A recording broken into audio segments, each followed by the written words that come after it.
ये त्रिकोण है, ये केंद्र है, और ये उपाच्य है। और एक और मैं आपके लिए बना देती हूँ, इसी के साइड में छोटा सा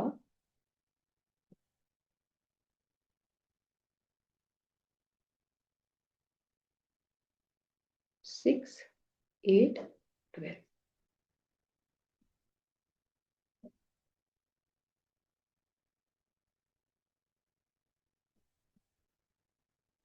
चलो, ये आपके पास 4 मुख्य आपके लाइफ का बहुत इंपॉर्टेंट, पूरी आपकी कुंडली इस पे टिकी हुई है। ठीक है, इसमें हम सिर्फ एक दूसरा भाव नहीं है, अदरवाइज ऑलमोस्ट सारे भाव हमारे इसमें कवर है।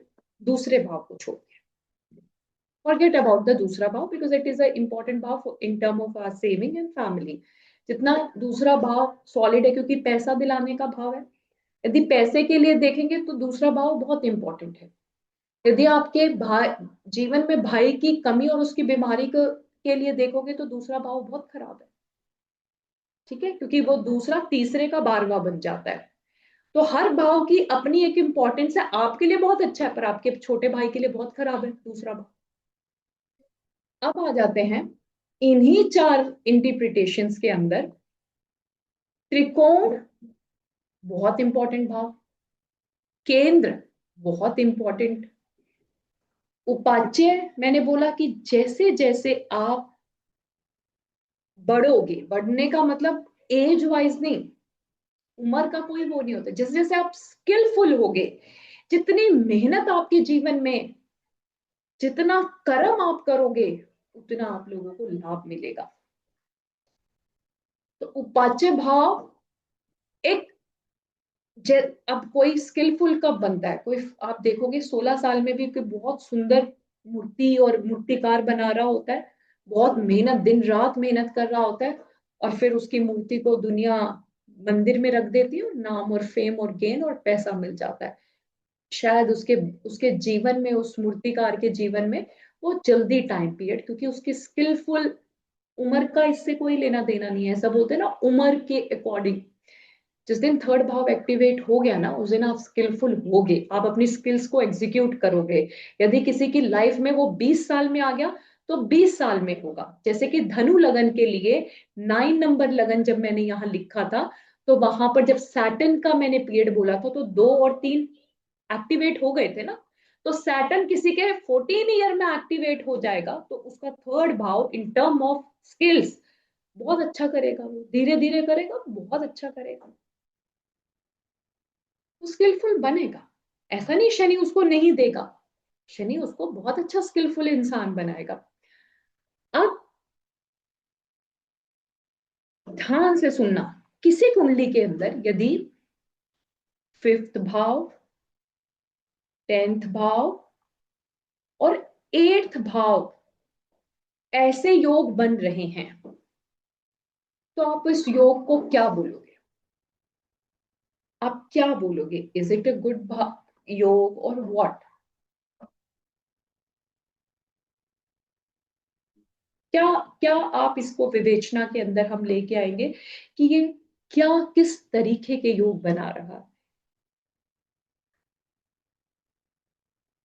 योग मतलब आप समझ रहे हो ना, प्लस होना। प्लस में क्या होता है संजू जी, क्या होता है? आप ए ग्रेड टीचर हो, हम्म। आप दूसरे ए ग्रेड टीचर हो, पर यार अपने साथ आप सी ग्रेड वाला भी ले जाओ, तो क्या उस टाइम क्या आपके जीवन में इसको आप कैसे बोलोगे? मैम, इसमें जो काम आप कर रहे होते हैं उसी में एनहांसमेंट होता है। मतलब वो जो सी ग्रेड वाला है वो अपग्रेड हो जाएगा ना आप लोगों को अपग्रेड हो देख के। जाएगा। हाँ, हाँ, अपग्रेडेशन आप हो लोगों जाएगा। आप यदि आप उस पे बहुत अच्छे हो तो आप उसका भी ध्यान रखोगे, और शायद आप उसको स्किलफुल या बहुत अच्छा बना के आप अपग्रेड करोगे उसको कि यार तू भी सीख कुछ, ठीक इसलिए है। वो सी ग्रेड आ गया ना। तो आप सिंपल समझिए, hmm. It is a A grade, it is the hmm. Most important. 10th क्या है? 10th is the most important भाव ऑफ केंद्र एज वेल एज उपाच्य। ठीक है। अगर again it is a A, and hmm. What is eighth? Eighth is for example it is a D, but ये दोनों इसके साथ मिलके इसको तो ग्रेड, इसको अपग्रेड करेंगे ना। हम्म।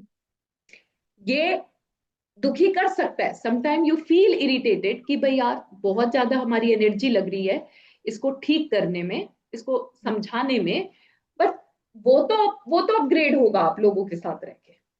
आप समझ पा रहे हो? क्योंकि हम्म। उसके साथ दो ए ग्रेड बैठे हुए हैं। बिल्कुल ठीक है मैम। योग समझ आ रहे हैं? हम्म। सबसे सरल पार्ट बना के मैं अभी आपको बता रही हूँ, इससे सरल नहीं समझा जा सकता इन योगों को। अभी मैं आपको बोल रही हूं, लेट्स सी, कि 3 + 6 + 12। अब 3 कौन है? 1 उपाच्य भाव, 2 उपाच्य भाव, एंड ये कौन सा है? त्रिक भाव का पार्ट।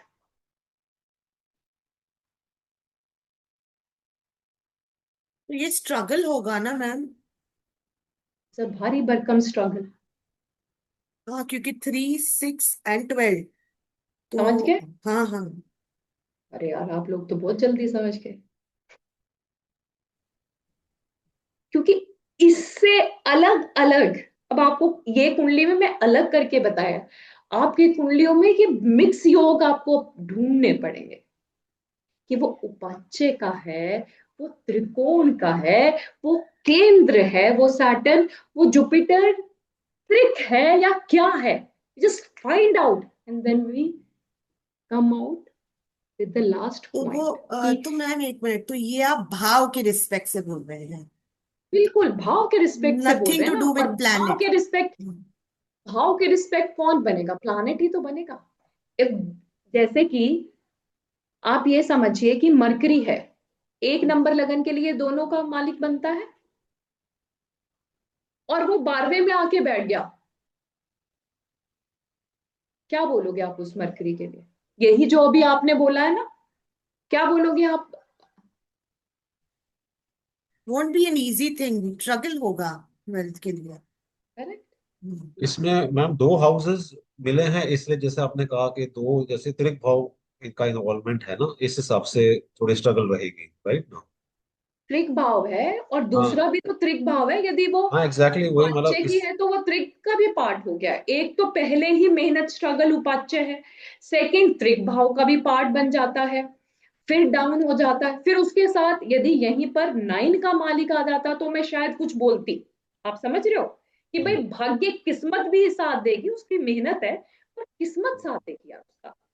इसको अगर आप ग्रेड दोगे तो जैसे 3 को आप ए दोगे, 6 को डी दोगे, 12 को भी डी दोगे, राइट ना? अगर अगर उसको ग्रेडिंग करेंगे तो जैसे। ट्रेडिंग को यदि मैं लगन के हिसाब से यदि 3 और 6 को बोलूं, तो ये इसको हम C+C ले सकते हैं। पर 12 जब इसके साथ आ जाता है तो अब ये सब कुछ अथा डी में चला जाता है, इक्वल टू, अब बहुत मेहनत हो गई। अब मैंने बोला यही 9 आ जाता तो C रहता, थोड़ी सी मेहनत में भाग्य साथ दे जाता, पिता का सपोर्ट सिस्टम मिल जाता, कोई डिवाइन पावर आपको मिल जाती जिससे आपका भला हो जाता। थर्ड हाउस को भी आप इतना अच्छा नहीं खेल रहे, मतलब थोड़ा तो ठीक है, मतलब नॉट थर्ड एज हाउस कम। क्या है? बेसिकली स्किल है ना, आपकी कम्युनिकेशन है। मुंह से कितना अच्छा बोल लो, जब तक किस्मत नहीं होगी क्या कर लोगे? जब तक नेम फेम 10वां भाव नहीं जुड़ेगा उस बोली का, क्या कर रहे हैं? दुनिया में बहुत सारे लोग हैं बहुत अच्छा बोल रहे हैं, सारे प्रधानमंत्री थोड़ा बने बैठे हैं, और प्रधानमंत्री को कोई ज्यादा बोलना नहीं आता और वो दुनिया में राजा बन के बैठ गया। तो always communication is not a best part. Yes, communication is a तलवार। कम्युनिकेशन माध्यम बनता है जब वो 10वें के साथ जुड़ता है, तब आपके कर्म में वो तलवारें चल रही होती है, through your communication, through your teaching. Ma'am, ठीक। ये आप एक कुंडली लेकर, लग्न वाली कोई एक कुंडली लेकर ये कॉन्सेप्ट समझा सकेंगे? लाइक। नहीं, मैं बिल्कुल समझाऊंगी, हाँ। पर आप इससे एक बार आप लोगों को ये पता लग रहा है कि कैसे चीजें ऊपर नीचे माइनस प्लस कैसे हो रही है। इसी तरीके से कुंडली के अंदर भी सेम यही चीजें होती है। ठीक है?